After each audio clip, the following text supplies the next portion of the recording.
This episode of the podcast is with Ryder Leblond. Ryder Leblond is a hard enduro rider who comes from humble beginnings in Pennsylvania. Ryder broke onto the hard enduro scene in 2020 at the Tough Like Roar event where he had a strong finish. I believe he finished right behind Cody Webb. He started at the GNCCs as a kid and then always liked the hard stuff, and now he is a hard enduro specialist. He races Endurocross and hard enduro, and he has been continually getting better throughout the years. Ryder is a solid kid. He's got his head on his shoulders straight, and this is a great podcast. I hope you like it. And now a quick word from our sponsors that keep the podcast going. Bulletproof Designs is a company that focuses on making the highest quality billet aluminum protective parts for off-road dirt bikes, made right here in the USA. I've been running Bulletproof Designs since 2012, and I've had great luck with all of their products. Their products come with a lifetime warranty, so if you break something, you know they got your back. Bulletproof Designs protective equipment is a must-have if you like to ride gnarly terrain. If you like to mess around and find out, you better put Bulletproof Designs on your bike. Head on over to bulletproofdesigns.com to order parts to keep you riding weekend after weekend. Climb needs no introduction, but here we go anyway. I've been riding Climb gear since 2008. They were one of my first sponsors. Climb works hard to provide the community with high quality, lightweight, and durable motorcycle gear. Their latest addition is the XC Pro line of gear. This is what I run. They have off-road and adventure gear along with a range of other lifestyle products. They support us, so go support them. Do you need a one-stop shop for everything you need to keep you on the trails? Slavens Racing is an online retailer that specializes in selling high-performance off-road products. Slavens is owned and operated by dirt bike enthusiasts, by riders, for the riders. The customer support team over at Slavens has a huge foundation of knowledge to help you dial in your bike and equipment. That means you get the best customer support when you call them with questions. Head on over to slavensracing.com to buy from the experts of off-road. Thanks for sticking with us through these ads. Let's get into the episode. I must have a small head. I had to make mine a little bigger, Did you? I think. Big-headed motherfucker. I have a pretty big head. Do you? I think so. You have a big head? Yeah. Why? I don't know. Did you get that from your mom? No way. Nah. Just me. Just when you have a lot of brain, Oh, is that, you need a big head to hold is that it. what, all that brain in there? Yeah. What's that brain full of? Honestly, nothing. It's just big. Really? Yeah. So it's all size, but no actual like useful information is inside of that thing? Not much, I don't think. Give yourself a little credit. Ride, eat, sleep. That's all it knows. Is that what's on your mind lately? Is that it? Yeah. Ride, eat, sleep, and ice cream. Dirt bikes, sleep, food, ice cream, Mm-hmm. and then dirt bikes again. The dirt bikes again. And while I'm eating, I'm thinking about dirt bikes. While I'm riding, I'm thinking about food and eating. When you're riding, you're thinking about food, and when you're eating, you're thinking about ice cream. And when you're sleeping, you're dreaming about dirt bikes. Yeah. Everything. It just all mashes together. It's got to be nice having just one thing to think about and worry about, like one goal. Yeah. Get as good as you can on your dirt bike. Yeah. Right now, that's my only goal, and it's not easy, but it's easy to keep your mind on it when it's just one thing to do. What about distractions? How do you block out the distractions and stay focused on? Because that's not easy to do. Yeah. I don't know. For me, it's pretty easy. I don't want to do anything else other than ride. Honestly, right now, that's just what I like to do. It's what I've always liked to do. I'm sure it'll change at some point, but right now, I have a one-track mind on dirt bikes. That's good. That's what's going to make you successful. Everybody, thank you for joining us. This is episode 3 of the podcast. I got one of my favorite young guns, Ryder Leblond, the Pennsylvania boy, here in the studio. And it's been cool to watch you rise and become the rider, racer person that you are. Before the podcast, you showed me a picture of us in 2020 at Endurocross or something, maybe. I think it was Endurocross, yeah. And that was like one of the first years I was running the mustache, and then you had a mustache on that Chuck got you or something. Yeah, a little fake sticky one. I was like, look at this. This is the beginning of the situation. Who would have known we'd be sitting here on episode 3 of your podcast together? I would have never known. I wouldn't have guessed it either. Who would have thought? It's funny how life shifts so quick, huh? Yeah. How things change. Yeah. You look back and you're like, man, everything how it worked out and connected. All the dots were connected to here, and it's crazy how it worked out. Super. What was like a turning point for you? We've talked about this before, but I want people to hear this because what was one of the major turning points for you with your career? Yeah, honestly, the biggest turning point was one race in particular. That was Tough Like Roar 2020. That was a game changer for me. Got that second overall behind Cody.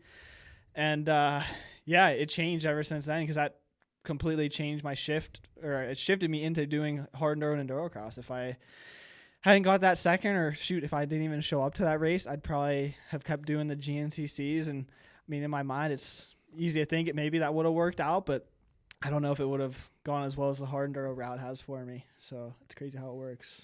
I feel like anything, if you dedicated yourself to GNCCs as hard as you dedicate yourself to hard enduro, like they say, the grass is green wherever you water it. So Yeah. I could see you being successful in either. But what made you like and what made you want to move towards the hard enduro scene?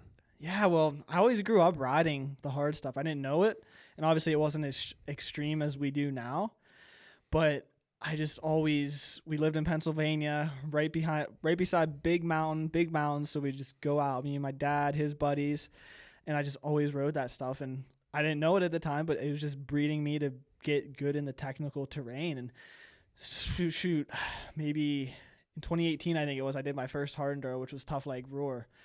And they were fun. I did them for fun, but there wasn't like a series. There wasn't much going on. I don't think Cody even showed up for that one in 2018. It wasn't a big thing then. TK was the only one that everyone really showed up to. So it was never really a big thing on my mind to do the hard enduros. I always thought they were cool. I always watched them. I always was a fan of you, Colton, Cody, all the top guys who kind of brought the sport to life, in my opinion. So it was cool to finally get to race everyone in 2020 when showed up for that race. And yeah, just luckily I did well at it. So that was a big, I don't think if I didn't do as well, I wouldn't have made the switch to hard enduro. I wouldn't have met Chuck. I wouldn't have done Endurocross that season probably. And yeah, just all those little things just over time added up to me being at Tough Like Roar in 2020, and that was a turning point for sure. And how did you adapt your skills to hard enduro so quickly? Because coming from a GNCC background and then riding with your dad, I'm sure you developed a lot of skills riding with your dad. Yeah. That's where I developed my skills. Oh, 100%. Yeah, that's like the background of my riding. People are like, what's your background? I'm like, riding with my dad in the mountains with his 50-year-old buddies. I don't know. Yeah. Does that count for a background? I feel like that's a lot of people's. I mean, it was mine too. I grew up, my dad taught me how to ride. I think, honestly, I have his riding style. Like, obviously, I took it to another level, but I started younger than he did and just saw it different than he did. He did it for fun, and then I started changing it and started as fun, but then took it to the extreme, and we're here. It's funny you say that because that's exactly how my story was too. Is we just rode for fun, and it was a recreational thing. It was something to keep me out of trouble, give me a North Star to shoot for, and pick the right decisions. And then next thing you know, I'm like, wait, we can do more. And then it just like snowballed into something that it wasn't originally intended to be. But I also think that that's why I've had the longevity and the passion for my career. For sure. Is because I didn't have my dad like screaming at me to go faster and to perform. Yeah. It was fun. Yeah. My dad's plan was never to like, he wasn't a moto dad. Like, obviously he supported me 100%, but he wasn't like throwing me on the ground if I was having a bad race or wasn't riding good. Like, he was like, oh, good. Always just told me, good job, have fun, take it as far as you want, that kind of thing. And I think that was really important for me because I love it now. I'm obsessed with it, and I'm not burnt out already. That's like sick that you had your parents' support.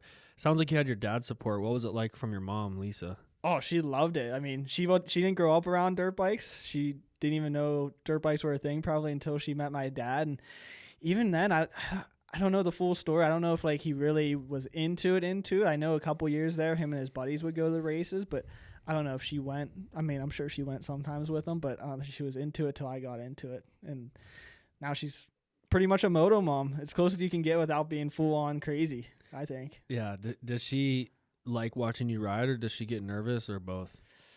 I mean, I'm sure she gets nervous. I think that's just what moms do. They get nervous. For sure. I feel like for hard enduro and endurocross, it's a little less nerve wracking. I mean, I'm sure she gets nervous in the Endurocrosses when dudes who are almost double my size are trying to pump me off the track. But for hard enduro, she doesn't even see me that much. I'm sure she's worried when I'm just out there, and she knows I come back exhausted sometimes, so I'm sure she's worried. But yeah, she just knows her boy's going through hell out there. yeah.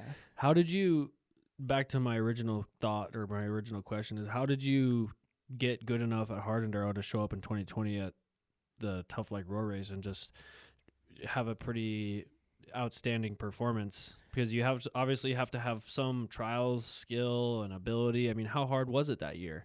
I mean, it definitely wasn't the level it is now. We ride some of those sections that were in it like last year and the year before. I'm like, man, this is pretty easy, and there's spots where I was getting stuck. But that's just how people evolve. That's how we all have evolved. I mean, TKO, King of Motos, all those have gotten a little harder over the years too. So.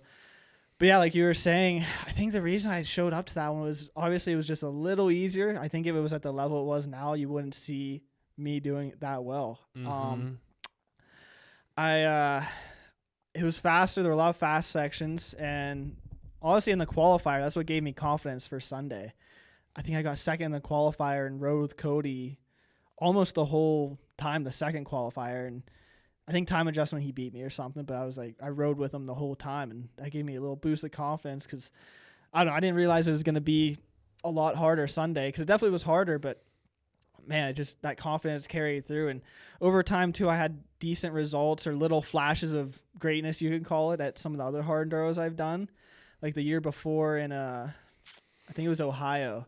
It was the first time I realized, like, man, I'm not horrible at this. Like, was running up front with everyone. And that's one of the hardest races. Yeah.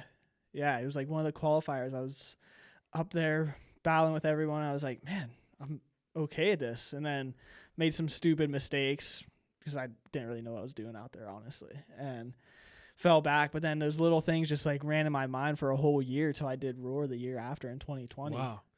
Dude, it's impressive that you did well in Ohio too, because that race is notoriously just gnarly. Yeah. And it's just like, it's got that peanut butter, slick mud. You touch a rock, you're going down. Yeah. I knew how to ride that stuff, though. It's pretty similar to what I ride at home. So that fell into my favorite in Ohio. How do you think that stuff compares to Hawaii? Because I just got back from Hawaii, and that stuff was like, it felt deadly slick. But I also came from the desert. I've been here. I haven't been back on the East Coast for a minute. And I know that the East Coast always catches me off guard too. So I don't know if I was just being dramatic about it with how slick it was in Hawaii, or if it's actually more slick than a lot of the East Coast stuff. Yeah. Honestly, it's tough to say. When I was in Hawaii last year on Oahu for that race, we lucked out. It was pretty dry. And I mean, there were slick spots, and like I got a little taste of it.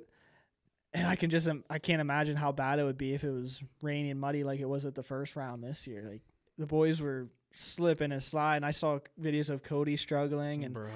I mean, Cody doesn't struggle. He's Cody Webb. If you see him tumbling down hills like that, you know it's hard. So Straight up. I'd say just from what I've seen, it's a different kind of slick for sure, and probably has the East Coast beat by a little bit. Yeah. I think Kauai is even different than Oahu too. Probably. Like Kauai, they had this just to ride that it was like intermediate expert riding only. Yeah. They had this one thing called the welcome mat to get into the trails, and it was a flat road that was about like this. And the first time I hit it, my bike started sliding, and I was like, what's happening? Wasn't even supposed to be hard, but it was. Yeah, and I was going backwards down the hill like this, doing everything I could to like stay balanced. And I was like, what's going on? My rear tire's moving forward, and I'm going backwards, and I'm really confused. My feet won't even, like, I can't even get enough. I'm just like training wheels my feet down this backwards. And then Evan went around me, and he kind of almost made it, and then ended up backwards, turtle shelling upside down and backwards down the hill. So it was like, we were both looking at each other like, we haven't even gotten to the trails yet. Are we going to be able to, we're not gonna be able to finish this loop. There's no way. We ended up getting stuck out there at night. But oh man. My point is that stuff was shockingly slick. Yeah. From anything I've seen, it looks gnarly there. Do you think that developing your skills in slick terrain suits you well, generally speaking, even on the West Coast? Yeah, I'd say. I mean, even the West Coast is slick in its own sense. I mean, like today we were riding, it's so loose and dry. It's different. You have to aim for the rocks out here, where back east you aim for the dirt. So there's like different. It's different. It's just different. That's the biggest thing, and it's hard to get used to. But on the other hand, out here, there's some big things you can go up because of the traction, and that's where the East Coast skills I struggle with, because I'm a little intimidated by when it gets really big, because a lot of stuff we do out here, there's no way you could do on the East Coast. Like, you won't get enough traction. The rocks aren't grippy enough. And then you come out here and it's just big stuff. But I think for like basic throttle control and stuff like that, East Coast has helped me a lot for that. Yeah, for sure. I mean, East Coast riders, even when you see them, or the Hawaii guys, they're all good riders, because you can't be a bad rider out there. No, you have to have at least the basics. Yeah. Yeah, for sure. And then today was a big eye-opener for me. I mean, for the people listening, we were riding in an area where Taylor Robert and I did a lot of our training back when him and I were racing the Hard Enduro series. Yeah. And training all the time and pushing ourselves and pushing our limits. And I went out with these guys today with Ryder and Tristan and Will Riordan, and it was like shocking. These guys are going up stuff that's gnarlier than what we were going up 5 years ago. Or 4 years ago, whatever it was. You were going up it too. You're evolving with us. I was trying. The whole sport's just evolving. Uncle Max had to bust out on that one ride up. Yeah. You were down at the bottom. Got it before me. A little scared. I was like, oh, this is my chance. I probably wouldn't have done it if you didn't do it. Yeah. It's like, shoot, now I have to do it. No, yeah, exactly. If we're going to go get ice cream later, then I have to do this ride up. Yeah. I won't feel like I earned it. Yeah, exactly. That was a gnarly one, though. Did you guys ever make it to the top of the second thing of that? No. Yeah, I think it'll go one of these days once some more sand gets on the below the ledge and we can get over it. But for now, we had to settle with just the first ledge. For sure, for sure. So you did really well at Tough Like Roar, and then what happens? Yeah, so honestly, right after Tough Like Roar, I was like, in my mind, I was just kind of back in GNCC mode. Like I was like, oh, cool, got second. Didn't think.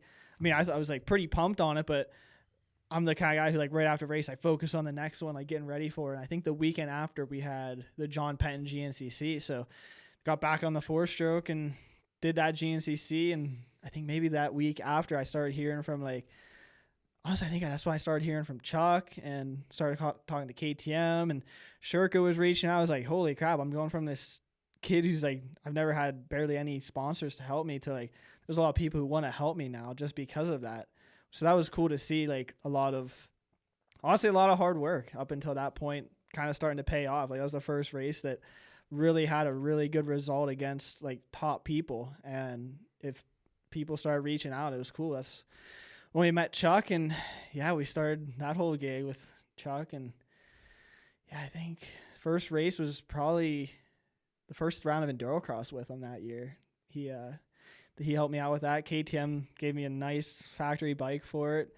I was so nervous. I had no idea what to expect. And after round one, oh man, that was such a rude awakening. It was so gnarly. Everyone wanted to kill each other out there. That's all I could think about. No, at first round of Endurocross. Oh yeah. That was my first race, like, with Chuck, and with, like, being on a KTM from KTM or a Husky, whatever. But yeah, first bike from them, and it was wild.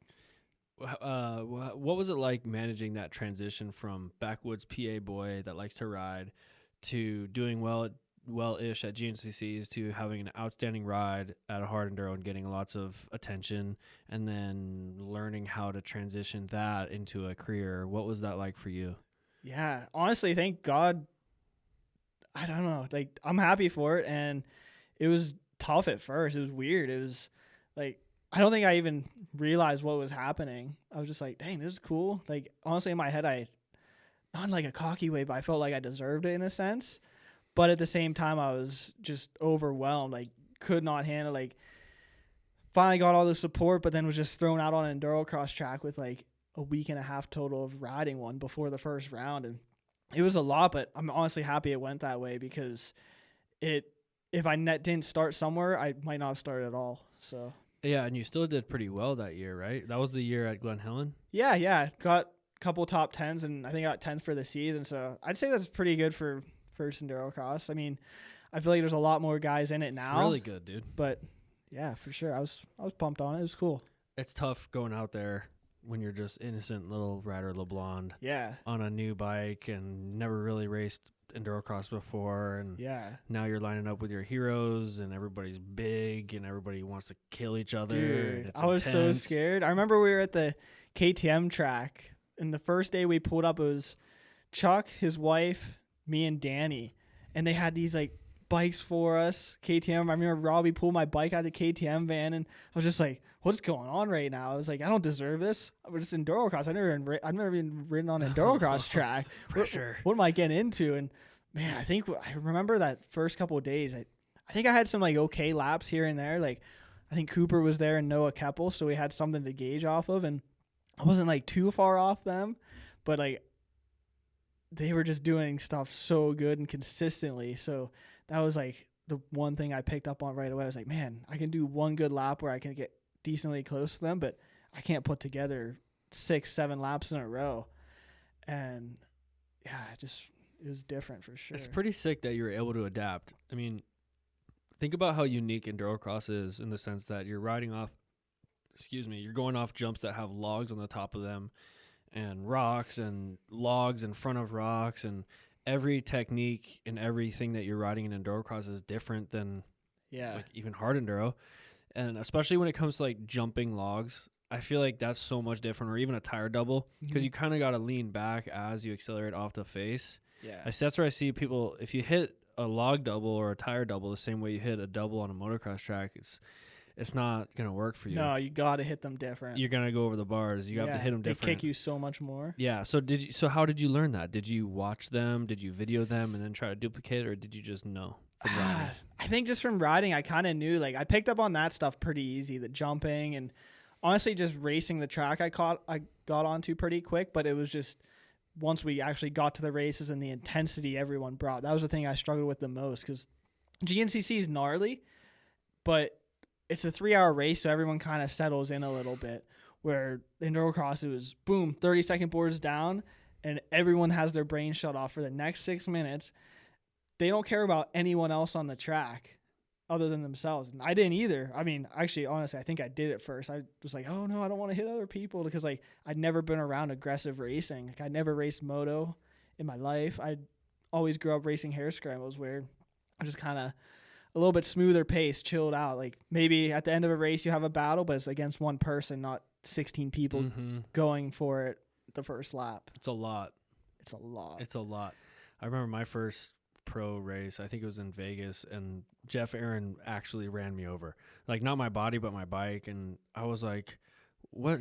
I think I was like mad at the time, but looking back, that's just how it goes. Yeah. Like it's just standard protocol. Yeah. He's not going to go around because it's not going to let me just have it. Yeah. Yeah. I had a good start and I was in front, and it wasn't dirty or anything. And I got mad respect for Jeff Aaron, obviously, but it was like, man, I just got punted, run over. It's almost like he didn't even see me. Yeah. It's almost like he just didn't even know that I was there, and he just went right through me. Yeah. And I was like, how am I going to manage this in the future? Yeah. Yeah.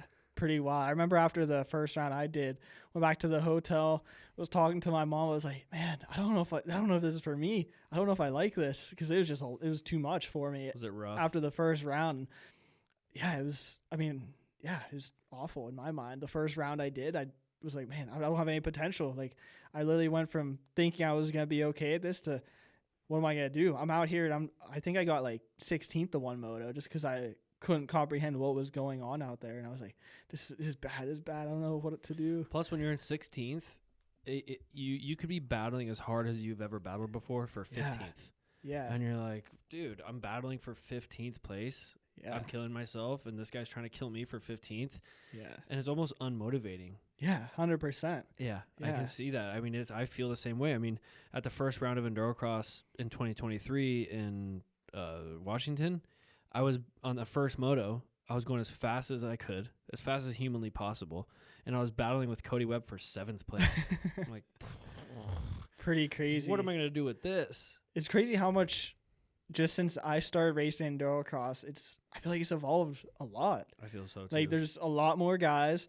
I feel like everyone in the top 10 is like a threat. Like maybe not everyone can win, but everyone can battle each other. Like if I'm battling Johnny for the lead or someone back in 10th. Like, it's the same pace almost. Like, same intensity, same sketchiness. It's crazy. Everyone's so good right now.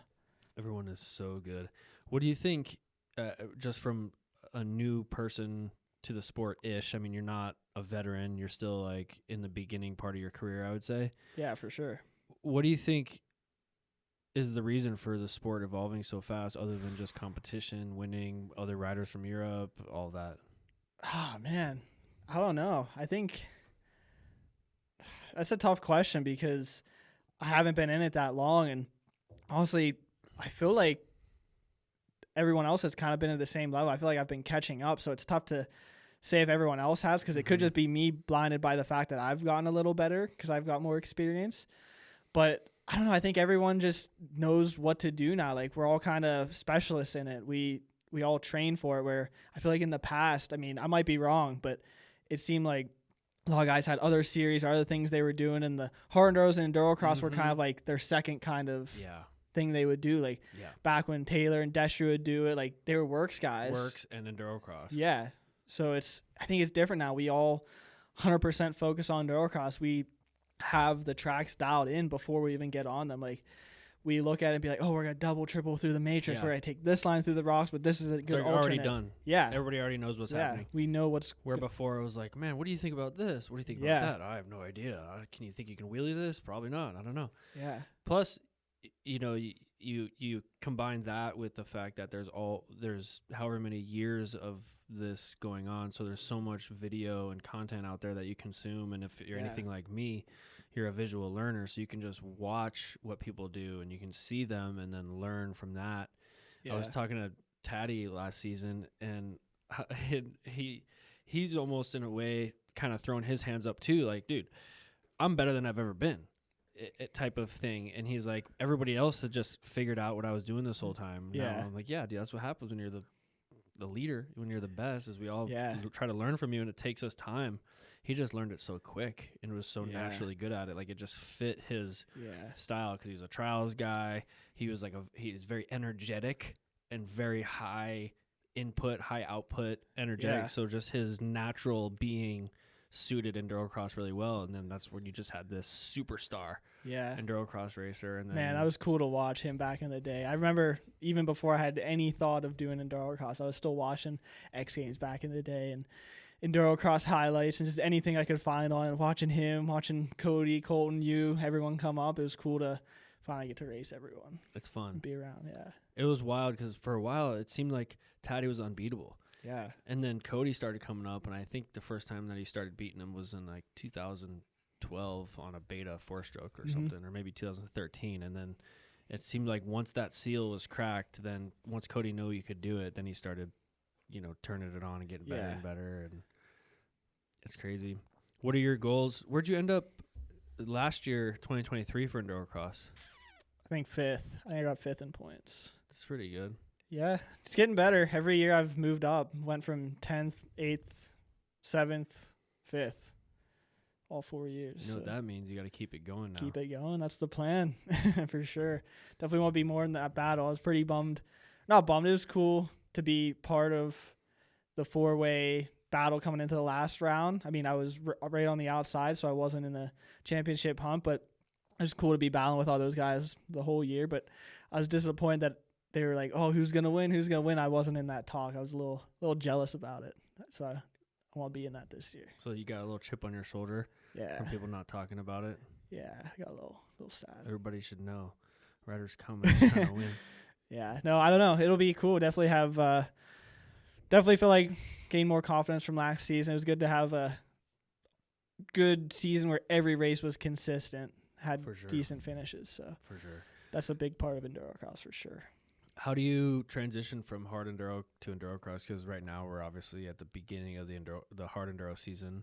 Lots of trainings going on for that. And how long do you like to take? How many months? How many weeks do you like to take before Endurocross? Like, how do you set up your training program? Yeah, so most of the time we don't have a lot of time. Yeah. One, like the transition from the 300 to the 350 and the team switching bikes and doing all that takes a little longer because obviously they're busy with tons of different kinds of racing through the GNCCs and all that. So it takes a little longer sometimes for us to get a 350. But yeah, last year I actually got one in July, got 350 and rode a little bit back home, went down to Will's place, AUS in North Carolina, Will Reardon. Rode with him for like a week, and I think it was before TKO. We were almost just only riding Endurocross, and it honestly works out perfect because TKO is kind of just like a long Endurocross race through the woods. It's just 30 minutes, more intense. But yeah, we start doing that transition then, and then after TKO, I don't touch the 300 till like probably January, honestly. Just on the 350, getting ready for Endurocross. How do you like that 350? I love it, dude. Like, I think I'm more comfortable on it. Just the way 4-strokes run, I feel like I just trust it more to do big stuff. Like, it's just like the power of. I like how they feel. Yeah, I love the 350. It's that's why it surprised me how many guys were going to the 2-strokes this year. I was like, man, I don't know if I could ride a 2-stroke as good. I mean, everyone who switched made it work fine. Obviously, Johnny makes it work really well, and Cody honestly might have been better than he ever has been on the 2-stroke. So, but yeah, the 4-stroke for me, I trust it. I like if I'm get a little squirrely before a jump, I just like to sit down off the takeoff, both feet off, and just it goes. They go. Yeah, they go. They're good. Yeah. They're so good. I love the 350. Yeah. I'm such a 350 advocate. Yeah. Yeah. You don't have yours with you, though. I was going to say that we should go to the motocross track tomorrow and you should ride a 350, but wish I had one. Never mind. How's the new chassis compared to the old one? Because a lot of people say, oh, they're stiff and they're this and they're that. And I haven't spent too much time on one, but you have because you rode the old chassis 350 and now you have the new one. You rode the new one last year, right? Yeah, we rode the new one for Endurocross. Yeah. How does it compare and what are some of the pluses and minuses? Dude, the new 350 was sick. I felt like as soon as I got on it, I was like, dang, this thing's good. Like, went to my buddy Quinn Wenzel's Endurocross track, and we knew the lap times from the year previous and like mid-season. And first day on it, I felt so comfortable. I was matching the times, and I was like, dang, this thing's good. And it like just through the rocks, I felt like it stayed more stable, stayed more straight. Everything, I think I like the stiffer frame. I mean, some people might have their opinions on it, but for me personally, I feel like it worked out well. It just always feels like you're on a new bike. Everything's tight. You don't have that weird flex in the frame where it's unpredictable. You just rely solely on suspension. It's the only thing moving. I mean, obviously you still have frame flex, but not as much. And I don't know, I just think I liked it better. I like that stiffer feel. So there wasn't anywhere specifically where you noticed like this thing is definitely better in the rocks. This is better in the blank, but it just you had an immediate overall better comfort level on that bike. Yeah, I was just comfortable on. I think the first set of suspension I had on it, we missed the mark, but it wasn't based off anything because it was obviously new bike and the shock was different, so they just kind of guessed it. And then once we got that dialed in, the thing was so good. I was so happy with it, and I think that was a big part of me taking it to a little bit higher level last year than years in the past. For sure. What's the suspension testing program look like over at Factory Husky? Yeah, so usually have like for Endurocross at least we had a week where we came out and tested stuff, suspension, some tires, move setup, stuff like that. That's kind of what we tested, just everything that affects like traction, chassis feel. And I think probably 2 or 3 days for sure was just switching suspension. Like we would change shock, and then if I like it, we'd mess with the fork a little bit, and then when we change the fork, the shock would change a little bit because when you mess with the fork, it changes how the shock feels. So you have to go back and forth a good bit. That's what I struggled with at first because I'd be like, oh, the back end feels a little high. So then we get that dialed, but I'd be like, the front end feels soft and bottoms out. And we make it stiffer, and then the back end feels soft. So it's like you give or take the whole time. And that was the toughest part, to find like a good happy medium where the bike was just perfect. And luckily we found that at the end of the week. And man, it was frustrating at first. Like everyone was working really hard, and I was like almost got lost. Starting to worry. Yeah, a little bit. Because I never had like a whole, like I never tested like that before. I would be like, in the past before I was factory, I worked with those guys and I'd get suspension from them and they helped me out. And I would be like, hey, it feels a little stiff or a little soft, and they'd fix it and send me something new. And in my head, I just kind of had to like it because I wasn't factory, so I couldn't keep on changing stuff because they had to focus on their guys. And that week when we finally started testing and I was on the team, I was like, man, it's kind of stressful now. Like before I just rode whatever I had because it was just all I could get. But now I'm like thinking about all the things I could make better. And it was actually a lot more difficult for me because I wanted to find that perfect setting. And I later found out you're not going to find a perfect setting, especially for Endurocross. Like you're gonna find something you're comfortable with, but it's not gonna be perfect everywhere. No, it's hard. And then, yeah, it's when you have a team of people behind you trying to get your bike right, and you're not sure of what you're doing and what you're talking about and how to approach it. It's definitely tough. Yeah, and it's hard to like gain the awareness that you need to figure out how to improve it. And then you're saying stuff like, oh, the front's too stiff, but you're like you're worried that it's the direction you're going is wrong. Yeah. And I could see that being difficult, especially now you're a factory rider. It's like you have all this behind you. Yeah. I found out so many things with suspension that week. Like, shoot, they were saying that when I would put stiffer spring on, it would be softer at the top of the stroke because it holds it up more.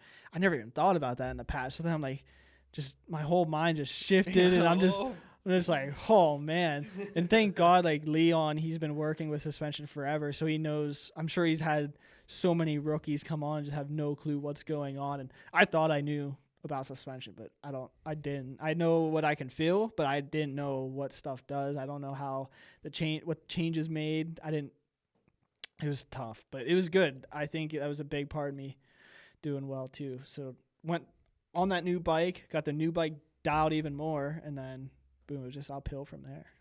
Do you find it hard to get a set of suspension that works good in practice and at the races? Because I feel like the races, I almost always needed a little stiffer at the races because I'm always riding a little bit harder. I'm trying a little bit harder. I'm going to hit all the jumps. There's not going to be a perfect line for all the jumps and all the log hits. So it's difficult to get a setup that works perfect on the test track and at the race. But KTM also has a pretty world-class Endurocross track, so you're getting something that's accurate. Yeah. We're out here in Arizona. We have a Endurocross track, and it works. It's great for developing your skills, putting in motos, doing what you have to do. But in terms of setting up a bike, honestly, a hard Enduro setup would almost work really well because it's slick, it's dry, there's kind of rocks everywhere. It's not very good. But then you go to the race, and it's like, oh, man, this dirt is wet, and it's grippy. Yeah. And when you get grip before a log to jump, it's like, yeah, it sucks you into the log. Sucks you into the log, and you can hit it so much harder. Next thing you know, you're bottoming out off that log. Yeah. So you need your suspension stiffer. It's just hard to find the right balance. Yeah. Luckily, I think it's the opposite problem. When I ride KTM, the track's so gnarly and has big hits. I think we sometimes make it too stiff there. And, I mean, shoot, go to the race. I'm like, man, my suspension feels stiff. It's like not very compliant. Yeah. But I mean, I think I'd rather be on the stiff side for Endurocross, honestly. Really? This year I was chasing it to be softer, my bike, because I want it to work well in the rocks and some of the log, more techie sections, because I think that's where typically you can make more time up. At least me. I feel pretty comfortable hitting jumps. I can hit jumps with any suspension, I think, whether it be a little soft or too stiff or whatever. But yeah, I was trying to make it a little softer. I think it worked out perfect for the races because KTM track's gnarly. So I was bottoming it out a lot there and using a lot of the stroke at the test track. But as soon as we got to the races, I think it felt good. Like round one, I liked how my bike felt at that track.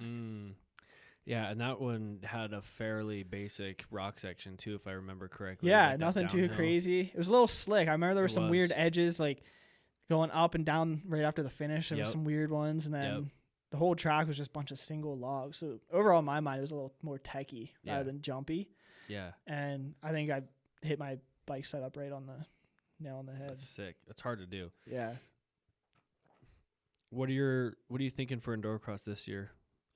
Or I should say, how do you, from Tough Like Roar 2020, then you get a chance with Chuck DeLulo. For those that don't know, Chuck was Ryder's supporter basically for 2 years, right? 2 years, yeah. 2 years. 21 and 22. Yep. Gave him a chance before he got the factory ride. Now he's on the factory ride. So from here, where do you see your career going? If you were Ryder Leblond and you could create and draw out and map out the career that you wanted, what would that look like from here? Yeah, I mean, definitely don't want to be stuck in the second, third place guy at the hard enduros, and definitely want to step it up in Endurocross too. I'd like to be there in the battle every race. Like, wins are cool. Wins are definitely the goal, but I just want to be there from start to finish, like hit all my marks and be up there with Cody and Tristan at the hard enduros, and be up there battling with Colton, Johnny, Tristan, Cody at the Endurocrosses. If I'm, I mean, obviously the win is better, but if I'm battling with them the whole race and get second or third, like, I'll be pretty close to just as happy. But I want to start cranking out some wins too, so that I get that off my chest, because I haven't won much. Mm-hmm. I've got a lot of seconds and thirds to Tristan and Cody, and at the Endurocrosses, haven't got anything. I've had a couple thirds now, and I need to get past that for sure. It's tough. Yeah. What's your process like to develop the mindset and the ability and whatever you need to go from third, fourth, fifth to second to now? How do you overcome whatever it is to get to that top spot? Yeah. That's the hardest part, and you see a lot of people stay there throughout their career, and and a lot of times people are just as talented as the people in front of them. So what's your process look like for that? Yeah, like you said, people sometimes the second, third, fourth guy, they're just as talented. But I think the thing that I'm missing, which I'm sure a lot of other people have missed, is just that little mental edge to be like, you can do it. This year, I think I finally realized, like, oh, I can do it. And like, I'll see things that Tristan does or Cody do. And obviously Cody, when it comes to trials lines, he's a little bit better than everyone, and just got to accept that. But there's certain lines at the races, like King of Motos, for example, they would struggle on it. And in the past, I'd be like, oh my God, Tristan made a mistake or barely made it. How am I going to make it? Now at that race, I was like, didn't even think about that. I was just like, I can make it. I'm going to make it. Why would I not make it because they struggle with it? So I think that's a big part, and hopefully getting to that number one spot and getting ahead of those guys, just knowing that you can. I think toughest part, it's especially after years of just finishing behind them, you're like, man, maybe I can't beat them. But you just can't think like that. And even if you don't know you're thinking like that, like, I think I was thinking that for years. I was like, I can't beat Tristan. I can't beat Cody. But I just got to get in my head, like, you can beat them. Yeah, that's hard. Yeah, it's tough. It's not as easy as just saying it. Right. Like, what kind of self-talk do you use during practice and during race week? What type of what's going through your head, and how do you overcome the bad? Yeah. And what's your? I just keep telling myself nothing's coming to save you. Nothing's coming to save you. No, that's what we're saying. But no, I honestly recently, like, just from this year, I've been saying, like, if I question myself or get a little scared of something, I'm like, whoa, snap out of it. Why are you scared? You can do it. I can do it. I will do it, instead of get those negative thoughts out. I think that's a big thing. Like, today on that ledge that took me a while to even try, and you did it. I don't know why it took me so long, and eventually I was just sitting there. I was like, why am I not doing this? Everyone's making it look pretty easy, and if anything, I can do it just as well, if not better, than everyone else who was doing it. So I was like, just do it. You can do it. And I did it. Fine. It's amazing the power of the mind, how you can just decide something, and I should say there's an element of being able to just decide and make a decision on something of, like, you know what, I can do this. I will do this. Yeah. I'm going to do this. We're doing it right now. Yeah. And it makes such a big difference. It's huge. It's all mental. Chuck told me that for 2 years. It was mental. I was like, whatever. And now I'm finally I think towards the end I started to realize it. Now after last year and this year just drilling it in my head, I'm like, man, your mind can do a lot. Just like little things I notice. I obviously haven't like used it to its max yet, but I don't know. I think the body has a lot more in it than you think. And I could see how it can have a compounding effect also, because the more that you understand the power of your own mind, and the more that you push through these little boundaries that you set for yourself or that are ingrained in you already, and the more that you push past these, the more it opens up this world of opportunity for you to basically be like, look, there is no limits on what I can or cannot do. And it's mostly mental of what I'm able to do. So let's just start deciding right now what I want to do and just do that. Yeah. It's hard to do. You can do it. you can do it. Yeah. It's so true. We just to catch up our listeners on the Nothing's Coming to Save You, I listened to a podcast with David Goggins, and one thing that he said that really resonated with me is, you know, he basically said, look, my whole point is that there's nothing coming to save you. So yeah, I'm dogmatic with how I approach this, and I'm verbal and vocal and kind of loud about it, but he's like, all that I'm really saying is that there is nothing coming to save you. There's no magic pill. Mm-hmm. There's no magic thing. There's no cold plunge. There's no sauna. There's no one thing there's no money, there's no jobs, no career. There's no one thing that's going to come and save you and all of a sudden create this happy life or create whatever you want or bring or fulfill you in any type of way. You have to fulfill that within yourself, within your own mind, whenever possible. Yeah, 100%. Even though the saying, like, it's just a saying, really, but as soon as I say it, it like sparks that just knowing, like, man, you can do it. You just have to do it. You will do it. And like, I mean, I'm sure different people think of it different, but man, I just think of it and like, it's just automatic now. When that saying comes into my head, I'm like, oh, we're good. Yeah. Just good to go. Yeah. It's because you've like created a mindset behind that saying. So it's almost like a mantra. Yeah. You know, when you develop a mantra or a saying, or you repeat something to yourself and you put yourself in a specific mind state or physical state, or both, when you're saying these things, then whenever you say that thing, it's like a repeatable place that you can visit. Yeah, exactly. It gets you out of that state of mind that's holding you back. Exactly. Yeah. Yeah. It takes, I feel like you can train your mind to have a thought or saying to like get you out of it. Like we've been using that saying. Some people, they'll be like, I can do it. Or they just have these little things that get them focused, get them into that flow. Yeah. Ryder's been staying with me for 3 months now. 2 months? Pretty much 2 months. Yeah. 2 months, a little over 2 months probably at my house here in Arizona, and it's been a pleasure to get to live together. We're cooking together and hanging out and just trying to getting to know people beyond just what you see at the races has been one of the best parts about this podcast, and just having people around. And that Nothing's Coming to Save You has been a very repeated thing because, you know, it can apply to any situation at any time. If I'm struggling in the office to get something done, I'll hit a Nothing's Coming to Save You. Deep breath. And a couple deep breaths, and boom, I'm back in the fight. Yeah. Because guess what? Nothing's coming to save me. Yeah. Just got except for me. So if I want to get this done, if I want to send this email, if I need to finish this spreadsheet, just do it. Yeah. Just go and just start. And then when it comes to waking up in the morning, if you got to wake up early, bro, nobody's going to come give you a cup of coffee to get you out of bed. There's nothing that's coming to save you. You have to just get yourself up and go do something. There's nothing coming to save you. Yeah. So it's been it's been a common saying in this house, and it's kind of nice. I like it. Yeah. I feel like it almost started as a joke for me, but then like it turned into like serious. Like I use it in serious situations now, like all the time. There's been definitely a few times too where it like really made sense and really clicked, and we're like, oh yeah, we can do anything. Yeah. Exactly. It's been fun. It's cool. It's cool for sure.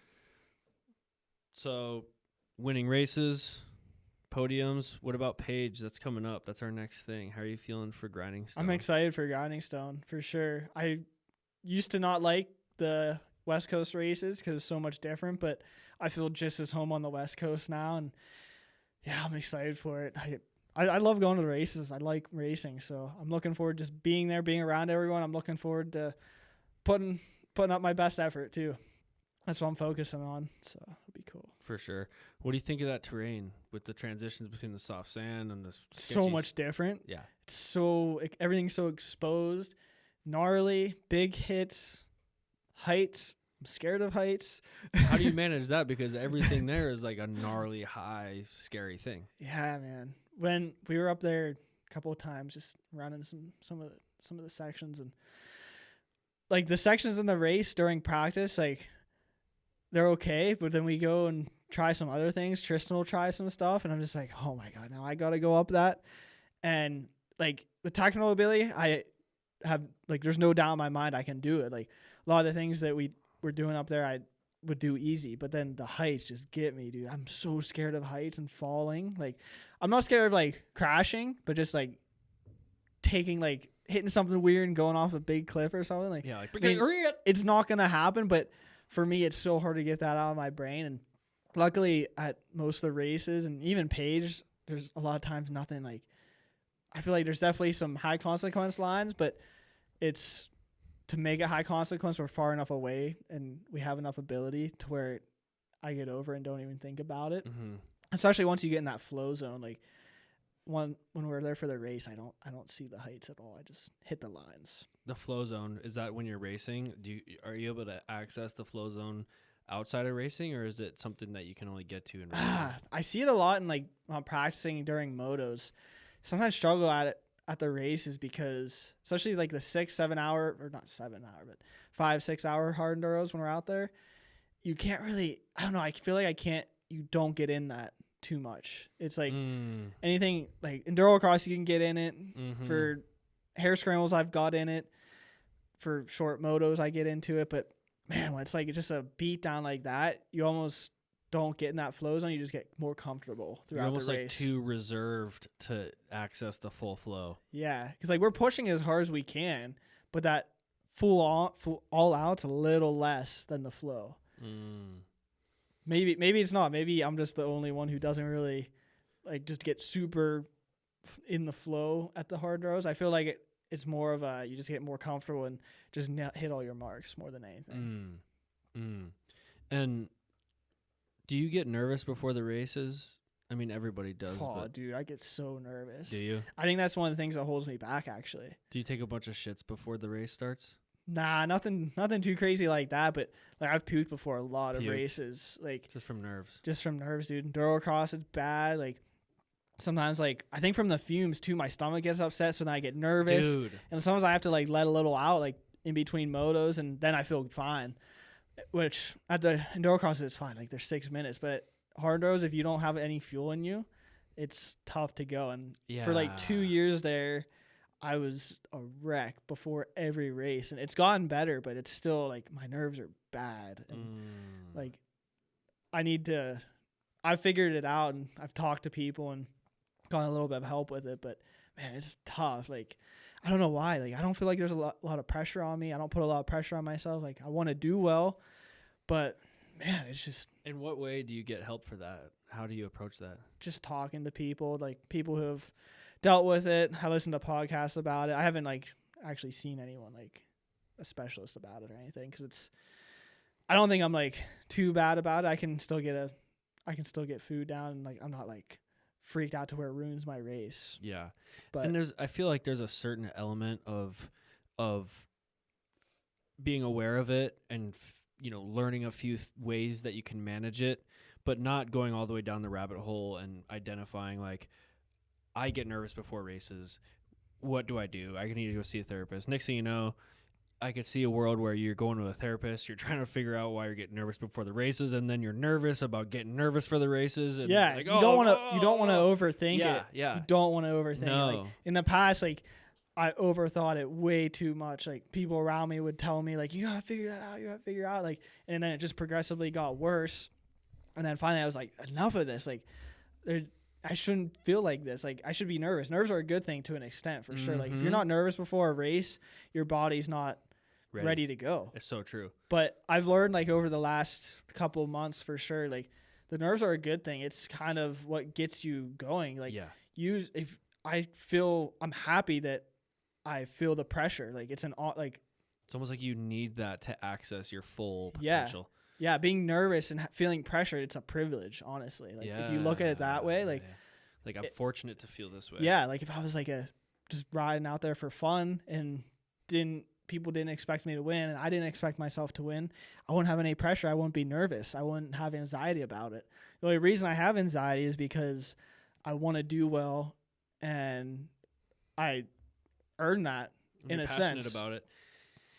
Yeah, but I mean pressure from other people too. But sometimes I feel like the nerves just the 4DB guy that's racing for 5th place gets nervous too. For sure, yeah. race day jitters are just happens to everyone, I think. I'm sure different with different people too. I bet there's someone in the C class who gets just as nervous as me, and I'm sure there's pros who don't even really think about it. So just depends who you are. And I don't know if I was blessed with it, but unfortunate enough to get a little too nervous sometimes. I think everybody gets nervous, and it's how you deal with it and how you manage it and how you view it and what you do with your mindset. Yeah. And how you maximize your situation is what makes you. Yeah. You know, and if you look at the nerves as a way for you to access this super version of yourself, Yeah. then it's something that you're gonna learn to embrace. Yeah. And when those nerves come on, it's gonna become more of a thing of, okay, here we go, baby. Yeah. The nerves are starting to set in. I can feel my balls tingling. We're Yeah. fucking going. It tells the body it's time to go. Exactly. Like, exactly. Because you always go harder in the races too. Yeah. Yeah. I felt like, honestly, with those nerves at the Keystone Challenge last year, the doubleheader with Tough Like Roar and the one that was right beside it, like in between those two races, like usually the day after Tough Like Roar, I'm so beat and smoked. But because those nerves and adrenaline was going that next morning, I don't even think I felt sore. Like I was just ready to go for the next race, the next day of racing. Like it didn't even let my body think about being sore because I was just like anxious and ready to go for the next one. Yeah, you were still in race mode. Yeah. So that's why I think it's like, obviously it's a good thing to be nervous. Yeah. You and need then that. It's funny how it's funny because it's almost like an oxymoron is when you're the most nervous before a race and then the race starts, and it's almost like a relief once the race starts, but then also you don't even think about the consequences when you're racing. Yeah. At all. Yeah. You're just boom, focused, ready to go, ready to do whatever it takes. Heights don't matter. Yeah. Honestly, the nerves for me most of the time, other than Endurocross, like for hard Enduros at least, once I'm on the starting line, I'm good. Like they completely not go away, but the like brunt of it's out of the way. Like leading up to the race is the worst part for me. Like in the morning, just making, because there's so much like you're thinking about like, is my gear good to go? Fill my water pack. Is water pack, this, that, transponder, did I sign up? Like there's so many little things, and that's why like one thing I found is it's important to be organized. I like to have all my gear ready to go, just be able to get in my van or get in the car, whatever, change, get into my gear real quick and have everything good to go. That's a big part, just being prepared and just knowing that there's less to worry about before the race. And then another big thing I found was don't focus on the result. Because if you're like, man, leading up to the race, you're like, man, I gotta win. I gotta beat this person. I gotta beat that person. You're focused on more than just yourself. It's so easy it just brings more nerves and anxiety because you're thinking about, what if I don't win? What if I don't podium? What if I get beat? What if this, that? There's so many things that can run through your brain when really all you gotta do is just be like, okay, get to the starting line. Okay, get a start. Okay, get through this section. One piece get at through a this time. section. Yeah. It's almost like you compartmentalize. You break it up into sections. Like, let's get to the start. Once we get to the start, let's just try pulling a whole shot. Once we try and pull a whole shot, let's try to lead a couple laps. If I'm in second, maybe we pace off those guys. Maybe we try to put a pass on. Maybe not. Whatever. You just kind of compartmentalize and focus on one thing at a time. Yeah, it's funny. It was actually Colton Haker, my teammate, who actually told me that we were at all the races together. We split hotels and all that last year, and man, we had good talks in the hotel like nights before races, and like I think it was right after the Roar, I had a little bit of a rough race. I was like trying to lead, trying to just win in the beginning, the first lap, and he was like, dude, why are you doing that? Like obviously like want to go for the win, that's like what is in your head, but he was like, dude, just follow them, learn from them. Like there's a good chance they're going to be a little better than you anyways, so follow them and learn because they're better at racing than you are. And I just had to kind of like realize that like riding, I'm just as good of a rider, but racing, they have more race craft than I did at the time. So maybe, and I'm sure now even they do. So that's why he was like, just follow them, learn. And that's why I did the next day and followed Tristan, Cody, and Johnny. We were all together and didn't force any passes. Some of us made some mistakes. I like would end up in the lead, and then I just stay chill, stay calm. If they passed me, didn't care about it. And it was a much better way to approach the race. And ever since then, I've kind of just been like, okay, don't focus on the finish. What a great piece of advice from such a Yeah. a long time veteran of the sport. Yeah. Just 100%. chill. Yeah, because it's like, it's almost instilling confidence in you in a way where, you at the beginning of a race, you're almost antsy to get out front and prove to them and to yourself that you can win. But it's almost like it's almost like an insecurity that's holding you back. Yeah. Where if you were just confident within yourself, like, look, I'm as good as these guys. I got 2 arms, I got 1 head and 2 legs and half a brain. I'm the same amount as human, if not more than these people. Yeah. And I can ride just as well as them in practice. So I might as well learn and get behind these guys and soak up whatever I can, because towards the end of the race, that's when I'm going to win. That's when these races are won anyway. Yeah, 100%. Yeah. It's all at the end. You can waste yourself in the beginning, make stupid mistakes. And yeah, it's good to follow those guys. I'm happy that he gave me that advice. And I took it right away too. I wish he would have told me sooner. I mean, obviously he's been around for a long time, and it's cool that he was willing to give up advice at all, because For sure. obviously still his competition. I know he's not as into it at the hard enduros. He is Endurocross, but he's been around a while. So listen right away. Yeah. Thank you. Yeah. Yeah. It's funny because Colton's such a, kind of an argumentative, a combative guy. And I don't even mean that in a bad way, but he likes to test people. Mm-hmm. He likes to test you when he's talking to you. He's giving you the real. Yeah. You know what I mean? He's telling you what he's thinking, what's on his mind, and what he 100%. knows. And he's not going to hold back. Yeah. And it's almost, it works the other way too, where he'll help you. You know what I mean? Mm-hmm. By questioning what your current thoughts already are. And it's so awesome. And Yeah. I think off-road in general, we're so fortunate to be kind of blessed with that type of mentality from a lot of the vets. I mean, you take a guy like Destry Abbott or Steve Hatch or Cody Webb, or, I mean, you can name Corey Graffunder, Kyle Redmond. These are people that would love to help you. Yeah. You know? they'll all help you too. 100%. They'll all give you advice without even questioning it. Yeah. Everyone's so close, and yeah, it's cool. The night before a race, they'll be like, here's how you should do better tomorrow, even though I'm racing you. Yeah, exactly. Yeah. I think that everybody sort of understands that the better that you do, that's not going to really have an effect on my race. And it's a fair shake no matter what. If you beat me because you did better than me, that means that you did better than me. And that's just what it is. I wouldn't want you to be a lesser version of yourself just so that I can get a better result. Yeah. You know what I mean? That would be kind of a shallow mentality, I think. For sure, yeah. It's cool that we all learn from each other.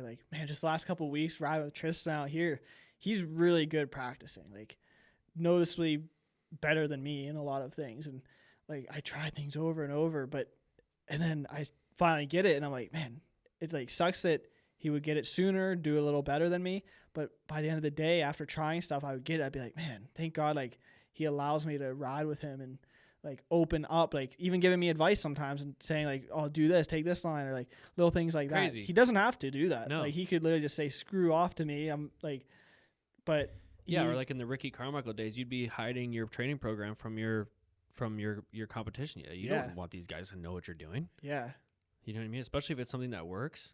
For sure. I don't know. Off-road is different. It is different. It's different for sure. Interesting.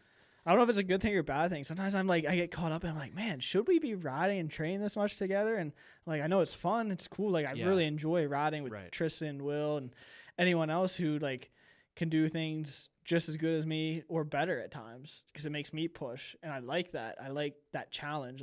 It bothers me when they do stuff and I struggle with it, but I'm at the end of the day, I'm man, it's good because it's making me better. Yeah, it's making you push yourself. It's making you better. But there is two sides to that coin also, because when you're training with the number one guy and he's doing stuff that's intimidatingly difficult and you're trying to learn it and you're trying to do it, you could lose some confidence along that way, and then they could gain confidence. So it's almost like the practice sessions are a little test session where it's let's see what I got, let's see what you got. Yeah. And these guys you and Will and Tristan and Cody, I mean, all the top guys, you guys are all competitive enough where, you guys are definitely trying to let the other one know that, look, dude, I got your number today in practice. You want them thinking that, and they want you thinking that. Yeah.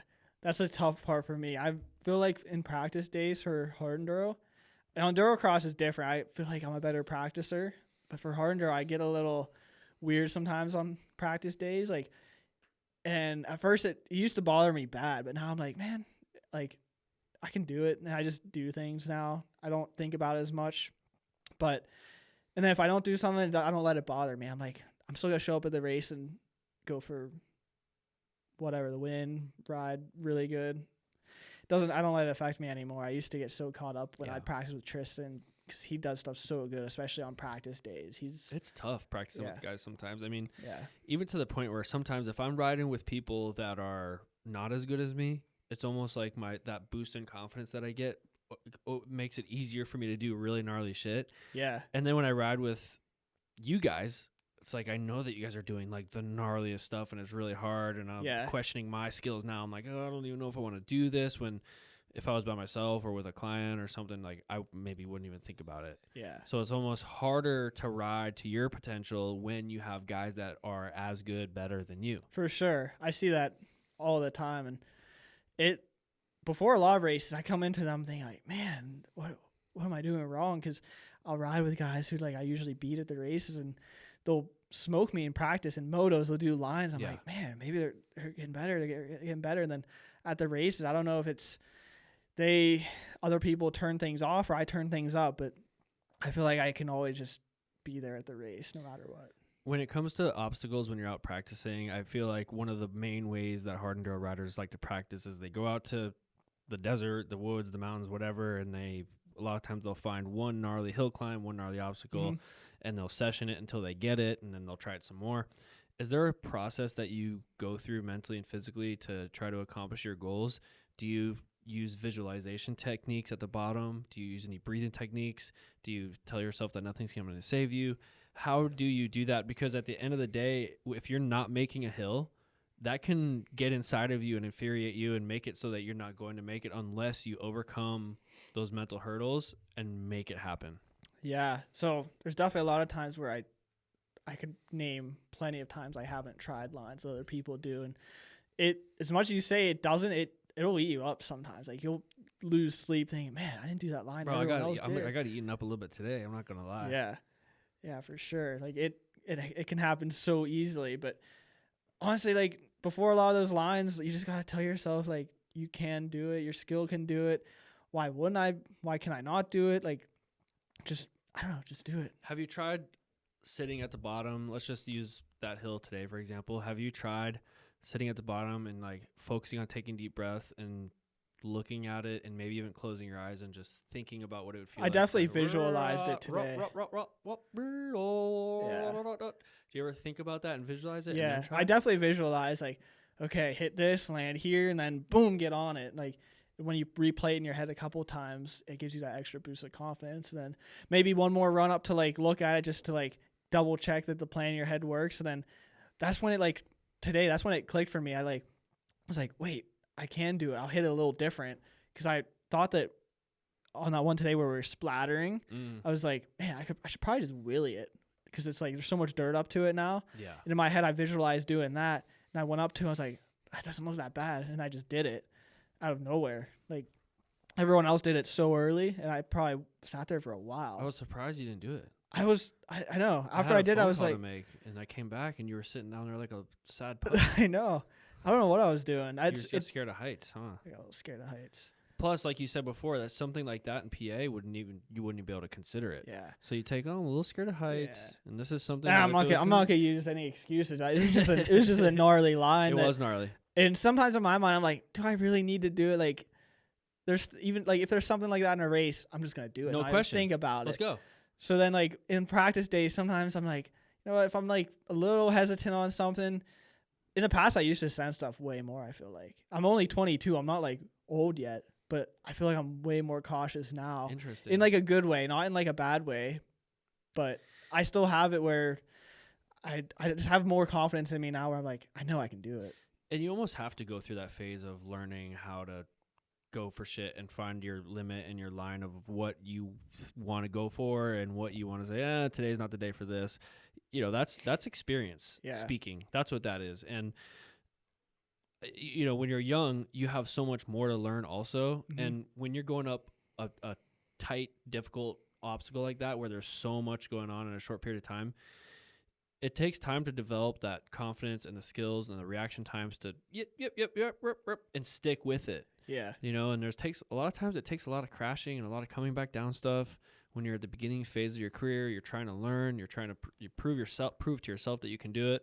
Yeah. And over time, you just get better and better and better, and you start coming down less and less and less. Yeah. You just trust yourself more and more. Yeah. That's the biggest thing, trusting yourself. Like after I did that line today, I was like, man, I'm so lame. I'm such a wuss. Like, you're like, I can't believe I didn't do it. I know. That's like exactly like as soon as I got to the top, I was like, are you kidding me? I feel so dumb for not doing that. I feel so lame.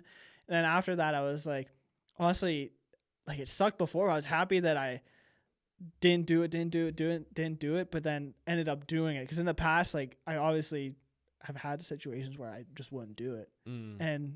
But now I can look back and be like, you know what? All the times I ran up to it, every time I imagined doing it, that's exactly how I pictured it would go, and it's how it went. So, and I feel like I rode really good after that because I was just like, got more fired up and was like, okay, what am I doing? It like snapped me out of whatever I was in. Yeah. But and that's a situation where training with other riders is going to benefit you. I would never do something like that alone. Yeah. I mean, yeah, no way. No way. Yeah. No way. So it helps. We were talking about Colton Haker giving you that piece of advice of just, hey, just don't worry about winning the race in the first 30 seconds. Don't be afraid to follow those guys. What other good pieces of advice have you gotten from guys like Colton, Cody, me, whoever is giving you advice? Yeah, I mean, nothing really stands out right now, but definitely gained a lot of knowledge from everyone with just how to race the races and just being around them and just talking. You have a lot of experience. Cody has a lot of experience. Everyone's been around. So even if you guys don't straight up tell me, I can just see things you guys do too that help me improve. Like I can't think of anything specific that you guys have told me. Maybe I don't listen well enough, but So just observing the big dogs you've learned how to manage. For sure, yeah. And if you had to put a number on it, how much of it do you think is mindset and mental racing and performance? People, like how much is bike, how much is body, how much is mental? That's kind of a 3-part, but I don't know. What's your? It's definitely a lot mental. I think once you're at a certain level, it's mental. I think it changes. Like when you're at our level, it's a lot mental. The bike doesn't matter too much. Tires don't matter too much. My tire was shot today, and mentally I was just like, screw it, I'm going to ride it just the same as a new tire, and I made it work. So, yeah, it's mental part's huge. Knowing that you can just show up and whenever and try to be the man anytime you want. That's like a big part in it. Would you see it's like a 60-40, a 70-30, an 80-20, a 90-10? I'd say 80-90 or 90-10 for sure. 90-10. Maybe 85-15. 85% mental. Yeah. 15% everything else. For sure, yeah.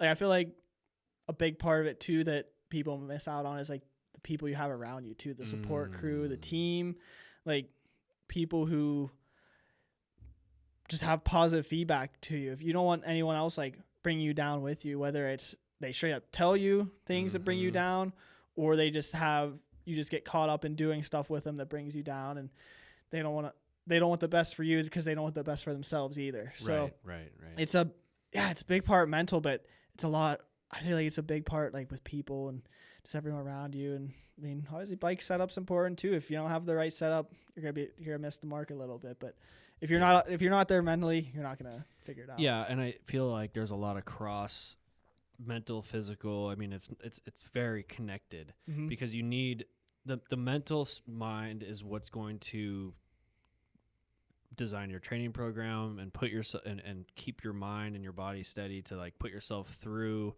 the training and everything else that you need to do. And so there's a lot of physical elements to it, but without the mental element, without understanding and being aware and being willing to train hard and push through, then you're not going to have any of it. So yeah, I could see that. And the mental part is just so big. Yeah. 'Cause not just on race days, like mental parts every day. Like, yes. Like last week I was so burnt out and just tired, and I did not want to get up and ride, but I still went out and rode. maybe not didn't have the best days of riding because I was a little tired, but you just had to go through it. And then over the weekend was cool, whatever. Had a little bit of a break, didn't ride, just slept in a little bit. But days when you're on it, your brain has to be in it 100%. Like when you're at the gym, 100%. Like you gotta know you're there for a reason. When you're riding, training, doing motos, 100%. It's only gonna help you, even if you're struggling.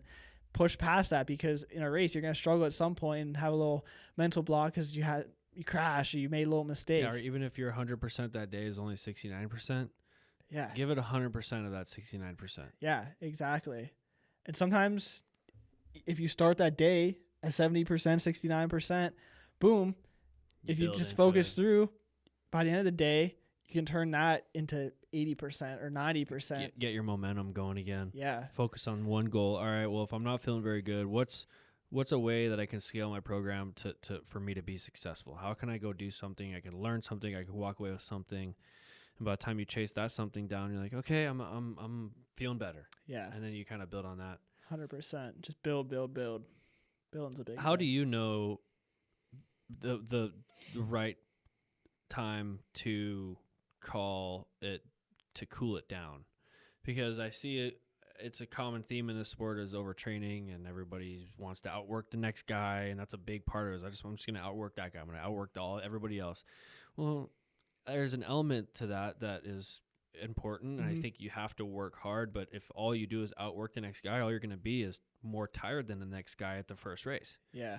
So how do you know when you go out on the bike you're not feeling very good, or how do you know when to either chill your rides down or just go home altogether, take a couple days off? How do you know? What's your indicators? I just base it on my performance, like not just at riding, but like my performance at the gym and riding.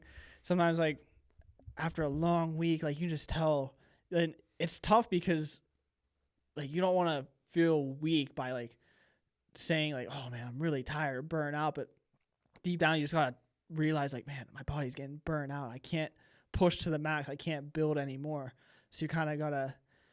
It's so tough. Rest days are so hard for me because I just want to keep going, and you just, I don't know. Like I said, I base it off performance. Like if I'm struggling on the bike and just feel tired, fatigued, it in your brain, you're just like, oh man, I'm just not feeling it. You're not riding. In the past, you just push through and have a crappy day riding. Where last time I was like, you know what? I'm not riding good. I did more than I was supposed to this week. I'm going to just stop riding, take 2 days off. And that's what I did. Like last weekend, didn't do anything Saturday, Sunday. Like little things like around the house, whatever, but nothing crazy. Let the body recover. I don't know. There's a vacuum in that closet right there. If you want to vacuum the house on one of these days off, get a little active recovery in. I actually did vacuum. Did you? I did vacuum. No way. Yeah, the kitchen. Whoa. Yeah. You didn't notice? No. Nah. It is tough to know the limit. I feel like I just got back from Hawaii. I was there for like 2 weeks, and the first week I took a few good recovery days. I wasn't sleeping very good, but I felt like when I came back from Hawaii, it was almost like a deep recovery, like a full body, like a deep recovery. So then in the gym this week, and I don't know, I kind of felt like garbage on the bike today, but a lot of times, even more than 2 days, it's like when you get a deep recovery, you come back and you're like, woo, I got my springs back, baby. You know what I'm saying? Yeah. It's almost like you give your body a rest and you get more jacked and more excited and more healthy.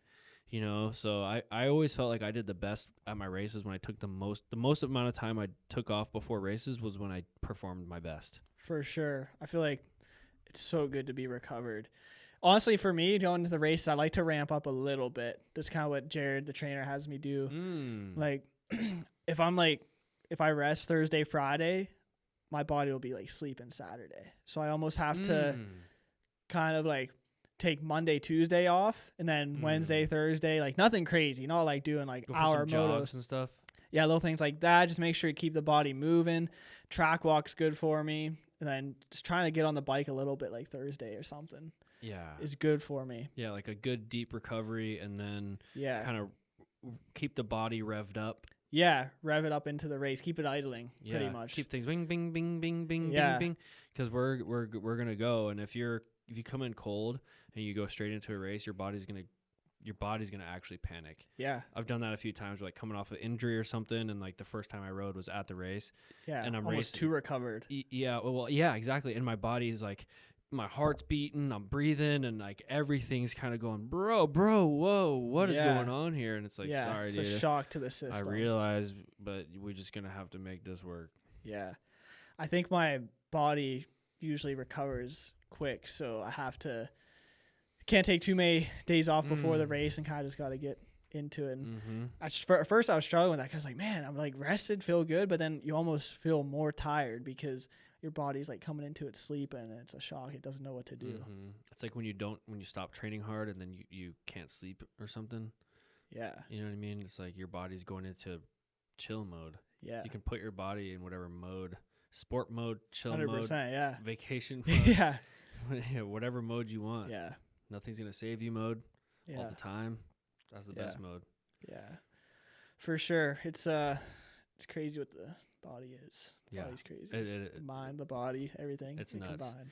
I feel like as dirt bikers and as you know, you as a high performer and, you know, me trying to be a high performer throughout my career has been such a life advantage, like such a life hack, because now I know how to perform basically. And I know that there's mental and physical elements to it, and it's put my health in a very positive direction because I'm trying to perform at a high physical, and then my mind, and then if things at the house and your home life aren't good, then your racing's not good. And it's taught me how to formulate a plan and break things down and analyze and improve. And just as racers, I feel like it's fun that we get to race, and especially if you get to make a career out of it. But the real juice is in the fact that you're learning how to do life through learning how to race motorcycles. Yeah. And when I feel like for all the top racers, like we just understand like what it takes to, like, obviously for us it's ride well and win, but at least there's so many other things, like you said, in life. Like if we want to start a business, if we want to get into real estate, if we want to whatever we want to start after racing, or if some people maybe they don't even want to do anything after racing, but if you do get into something, it just teaches you to go all in and just you have the right mindset to the same things will make you successful in business, a relationship, real estate. Same things that make you successful in racing are going to make you successful in these other places. 100%. We all have the same mindset. What's your after plan? Your after racing plan? You're 22 now. You could race till you're my age for sure. Yeah, definitely got another solid 10 years in you. Definitely at least 10 years. I'd like to keep racing for sure. I like it. You could do way more than that. Yeah, shoot, I'm gonna go as long as I can. I mean, it's too early to even think. I don't want to think about, like, I definitely want to think about plans for after racing, but I don't want to think about when the end of my racing is gonna be. What are your plans for after racing look like? What are you thinking? Yeah, so like last year or two, I've had to think about it a lot more, and I don't have anything set in stone yet, but I definitely like to take the real estate route. I enjoy that kind of thing. I mean, Tristan, Colton, they're kind of, honestly, I kind of grew up around them now. Like the last couple of years of my life have been around them. I see what they're doing, and ever since I was little, I liked watching like HGTV. So I see them do that. I grew up watching stuff like that, and it's kind of caught my interest. Like I think it's cool, and it's a good way to we can get into it while we're racing. So you can invest in it while you're racing. And then after, I think it would be cool to, I know, I'd always liked fixing up houses. I think that would be cool. Back home in PA, good market for it. So do that and see where it takes me. Can always change what I want to do after. I don't want to have anything. I don't want to be like, I have to do this or I have to do that. But right now, that's kind of what's on my mind, what I want to do. And when I'm 30, I want to do something else. I'm going to do something else. I'm going to do whatever feels right. 100%. I'm such an advocate for real estate. If you can slowly build your profile throughout your racing career, and the monies that you make from racing motorcycles, buy real estate with it, they're not making any more land. And if you do it right and research the markets and make smart investments and good connections like you did with racing, then you can create a bright future for yourself without killing yourself. Yeah, it's exciting to me knowing that I have something to look forward to. Like, it's a long way down the road, hopefully, that like it will be my full-time gig, but I look forward to it. Like I'm excited. I've never had a real job, and I don't ever want to have a real job, but like it's gonna be as close as I would No ever. real job. Never had a job. No. If you had to get a real job, what would you do? Never I don't mowed a know. lawn before? I mean, I mowed for my parents. I never had like a job. So, but I know I don't want one, so that's what keeps me going in racing. That is motivating. Yeah. Chuck was always hard on me. He was like, "You never had a real job, so you don't know how bad or how good you have it." He would always say, I was like, "I don't need to have a job or anything. I just know that I don't want that." I see people working. I see how miserable some people are, and I don't want that. My goal is to do what I like, and I mean, obviously, like real estate, it's a real job, but if you do it right, you can. I don't know. I'm gonna do it how I want and do it. Yeah. I mean, I'm gonna try to do it the right way. I have a lot to learn in it, but I mean, shoot, I'm gonna take the same mindset I have with racing. Like I want to be All the best in. racer. Yeah, go all in. I could see, honestly, how not having a job your whole life could almost, it's like you don't even have a safety net. You have no other skills to fall back on. So because Yeah. you don't have this, there's Yeah. no family money that you're going to fall back on. There's no family business. There's no skills that you even have to, I mean, you could learn, you could start a business and do something simple, but Mm-hmm. you know, there's nothing there to save you. Yeah. So you almost have to just make whatever you've chosen now work. Yeah. And I could see the value in that, where someone like me, I worked my whole life and it kind of built my racing career up alongside whatever else I was doing, because that was the only way for me to do it. And I feel like that's probably built a lot of character into me, but at the same time, I don't have that many championships. So it's like, Yeah. No, what's for better, sure. you know? Yeah, it's a tough thing because like sometimes I feel not dumb, but I feel like weird for never having a job. And thank God, like my parents supported me up until I was 18, and then as soon like in 2020 at Tough Lake Road, like if that didn't happen, I probably would have had to get a real job. I probably would have gone to college. Now I'm like huge into like I would never have lasted in college. Not going to college? I don't know if I would have gone. Honestly, like I feel like I probably would have going to college because my dad's a college professor, and I just feel like that's the route I would have taken because that's kind of what they tell you to do. And I don't know. I feel like I don't know what I would have done if it didn't work out. Somehow, just a little bit of luck with Chuck coming along to help me. But I mean, a lot of hard work too. But it's crazy to think about. Like, What other things do you like to do other than ride and race motorcycles? there's not much. I don't know what else I'm good at. Do you like guns or like animals? Dude, I'm not into much. I don't hunt. Don't know much about guns. Don't know much about anything else. I suck at golf. Suck at mostly every other sport. Pretty like Can't swing a hammer. honestly kind of unathletic. You like think so? yeah. Like for like stick and ball sports, stuff like that. You just don't have good hand-eye coordination. No. Did you play t-ball or anything growing up? I play like basketball and some baseball like in elementary school and That middle stuff's school. so boring compared to motorcycle racing, huh? I know. I mean, at a high level, respect to all those guys, but 100%. man, growing up, like dirt bikes are so much cooler. Yeah, I think. Yeah, I mean, yeah, like Twitch says, I don't play baseball. I ride dirt bikes.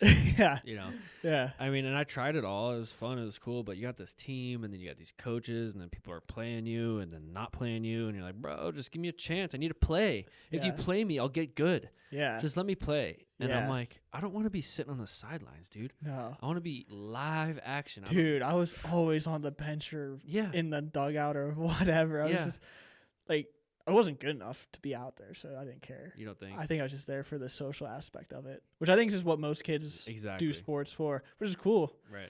But I don't know. Once I started to realize I was okay at dirt bikes, and I don't even know if I realized I was okay. I don't even think I wasn't good at first. I just liked racing, so I like put everything else on the back burner. I was like, I don't want to do anything else. I just want to ride my dirt bike. So I just ride every day after school when everyone else was at practice for whatever sport they were doing, and then on the weekends I was away racing, like not at a high level, but just locally going to some GNCC stuff like that, and it was fun. It teaches you so much more, I feel like. Did you grow up riding in like out on your parents' property or something? Yeah. I grew up, we had like 7 or 8 acres. Not anything too crazy. So I would ride on that, and then big mountain behind our house. So we just go on some Sick. land that we're definitely allowed to ride on. Sick. Yeah, there's a few of those. Yeah. Yeah. But no, it was good. Like I learned every skill I have on a dirt bike there. I could still go up there and make stuff that I don't want to go up. So Did you have any coaches or trainers growing up? No, not really. You just learned from watching. Just learn from watching. Interesting. Learn from my dad. Learn from watching people. Watched probably like without even knowing, it was just studying the supercross guys. Like it was just like into it, like obsessed with it from a young age. Just into it, loved it, and slowly learned the skills. I'd see like dude seat bouncing, so I'd go try seat bouncing. Yeah. And just little things like you just like what a kid does. Yeah, just pick up on it over time. It is wild how Supercross and motocross is still like a huge inspiration for all of us, because the technique, I mean, from a technique perspective, from a sport perspective, but also from a technique perspective, I feel like motocross, the framework and the baseline foundation technique is really good. It is, and it totally carries over to everything that we do. Yeah, Riding on the balls of your feet, managing the bike with your legs, and staying centered over the bike and keeping your balance. Motocross is a great example for how to ride, so you can apply it.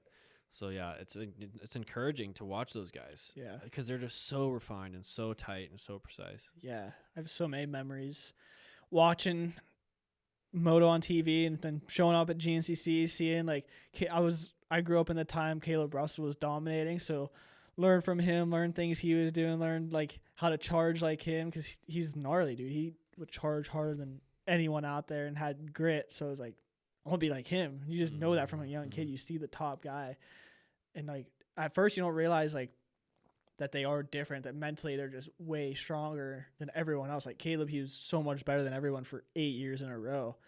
And I saw that dominance, but you don't realize like the big parts that go into it. But as a kid, you learn all those little things, like little techniques he has. You just see him winning. You see like his bike setup. You see how he rides. So like without even knowing, you just kind of pick up on these little things. So yeah, just over time. Yep, 100%. Well, Ryder, is there anything else that you want to talk about? I don't know. You got anything else to ask? I mean, unlimited. What are your what you could share with everybody what your social handles are? So if you want to follow little Ryder Leblond, you can. Yeah, go follow me on Instagram, Ryder Leblond _, just my name. Nothing too crazy. And then Ryder Leblond on YouTube, and yeah, that's it. Just how many subscribers you got on YouTube right now? Like 600. Nah, that's pretty good. I don't even do YouTube, so let's grow it. Yeah, it's good. We should grow it. Love it. I'd like to start vlogging someday. Yeah? Yeah. I did 3, but then I kind of lost interest. Did you do it with your phone? Yeah. Keep doing it. Yeah, I want to. People won't watch them if you don't make them. I know. I need to. I want to get them out there. It's fun. Like I just think about like every day, like when I go ride, I was like, man, this would be cool to film. Like, boom, loading the bike up, boom, coming back, like, oh, here we're at the gym. But they're like, don't show everything you do, but just like be like, oh, done with the gym. Like, I think that would be cool to show. Yeah. I watched all of Colton's vlogs. Did you? Yeah.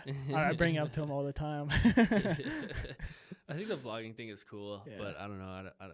I kind of like, I kind of like being just present and not living for the movie I'm gonna make later. Also, it's a fine line, you know. Yeah. Content making. Yeah, I know what you mean. But you kind of have to do it too. There's an element of it that you have to do.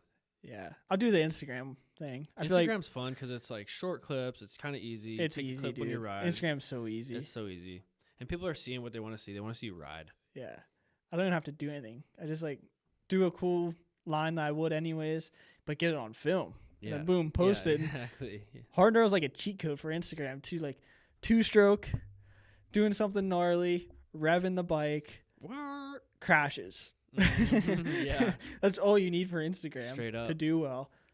Don't even try. I'll just like post a video that's 4 seconds long, and boom, it does well and gain some followers. Well, that's the best way to do it because everybody's only going to watch it for 4 seconds. Exactly. But they'll watch it 10 times. You know, for 4 seconds. Exactly. So you just get 4 times the amount of views. Yeah. Or whatever. Yep. Well, cool, dude. It's been cool having you here, living with me, and it's been awesome to watch your riding journey kind of progress over the last few years. And what a wild life. Yeah, dude. Thanks for having me on. Thanks for giving me a place to stay here. Hope the podcast goes well for you. Thank you, bro. You're 100% welcome anytime here at the Gersten residence. And thank you for coming on here and spending some time with me and sharing your knowledge with the people. You're the man. I wish the best of luck to you. Let's go get him and Paige, and let's go get some ice cream. I'm ready for some ice cream. All right. Thank you, guys. Sick. Oh, that was a good one. That was a good one. All right, cutting the recording.